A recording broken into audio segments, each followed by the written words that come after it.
sommes en 1963. Porsche est alors un petit constructeur, surtout réputé pour ses coupés et cabriolets légers et agiles, mais assez spartiates.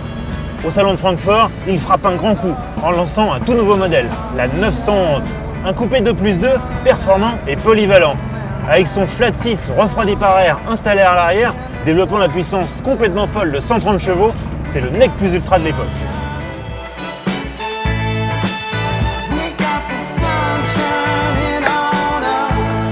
Qui aurait pu imaginer l'incroyable succès de la 911 ? En 56 ans, il s'en est vendu plus d'1 million d'exemplaires. Mais aujourd'hui, l'aventure continue avec cette 911 type 992, la 8e génération. Et comme d'habitude avec les 911, tout change pour que rien ne change. Elle ressemble à toutes les autres 911, sauf qu'elle est entièrement nouvelle. On va la découvrir. À chaque nouvelle génération de 911, les puristes frémissent. La plus légendaire des Porsche restera-t-elle fidèle à son héritage ? Si cette 8e génération ne semble être qu'une évolution de la précédente, les modifications sont importantes. Par exemple, la carrosserie est désormais entièrement réalisée en aluminium. La 992 se dote également de tout un arsenal technologique, système anti-collision, vision nocturne et même un mode pluie pour faciliter la prise en main sur route humide.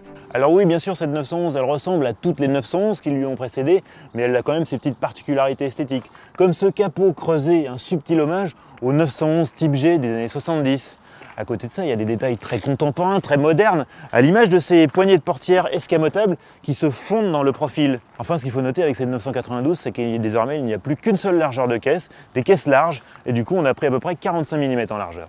Mais les plus gros changements sur cette 911 type 992, ils ont lieu à l'arrière, avec notamment ce bandeau noir qui intègre les échappements et la plaque d'immatriculation, ou ce feu stop qui désormais est vertical. Mais la pièce de résistance, c'est cet aileron rétractable qui vient apporter de l'appui aérodynamique à haute vitesse. À l'intérieur, cette 911, elle souffle un peu le chaud et le froid, parce que par exemple, on a une position de conduite excellente, l'ergonomie du système tactile est un modèle du genre, la finition est très soignée, mais d'un autre côté, par exemple, je ne suis pas convaincu par l'esthétisme de ce sélecteur de vitesse. Les palettes de vitesse, elles sont en plastique, avant elles étaient en métal, c'était quand même mieux. Et puis l'instrumentation, elle est partiellement numérique, elle est très jolie, mais le volant est fin, ce qui fait que sa jante cache une partie des compteurs. C'est quand même une erreur d'ergonomie assez surprenante. Enfin, c'est une Porsche, on ne peut pas passer à côté des options, elles sont nombreuses et très chères. Juste un exemple, cette sellerie tout cuir, elle est très belle, mais elle coûte 5 400 €. Au total, cette voiture, elle en a pour 50 000 € d'options. 50 000.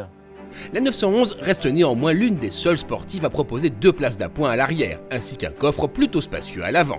Enfin, un dernier détail, si vous êtes amateur de belle mécanique, vous n'allez pas avoir grand chose à vous mettre sous la dent. Le flat 6, il est là-dessous quelque part, mais là, il est complètement invisible.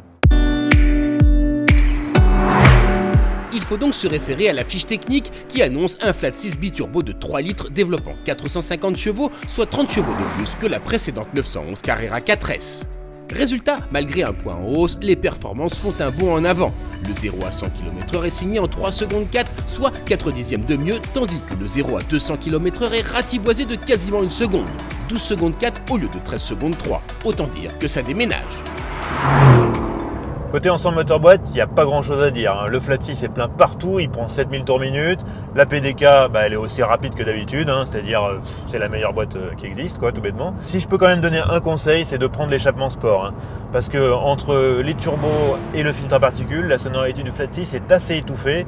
Au moins avec l'échappement sport, on retrouve le timbre caractéristique des 911. Au final, ce ne sont pas les performances de la nouvelle 911 Carrera 4S qui impressionnent le plus, mais la qualité de son châssis. Que Porsche ait réussi à faire d'une voiture à l'architecture un brin désuète une auto aussi facile à prendre en main, cela dépasse l'entendement.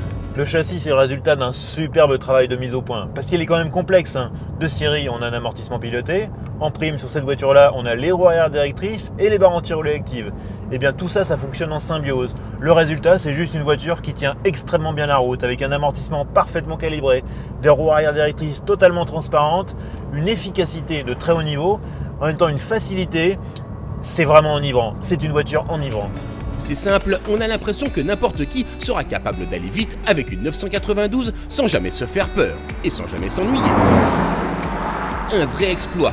De son côté, le freinage est fidèle à la tradition maison, puissant, endurant et très facile à doser. Enfin, même avec le châssis sport, le confort reste plus que correct, aussi bien sur les pavés en ville que sur de longs trajets. Chaque essai d'une nouvelle Porsche 911, c'est toujours un moment spécial.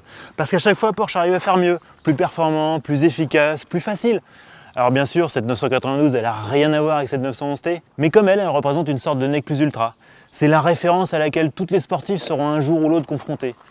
Sacrée bagnole.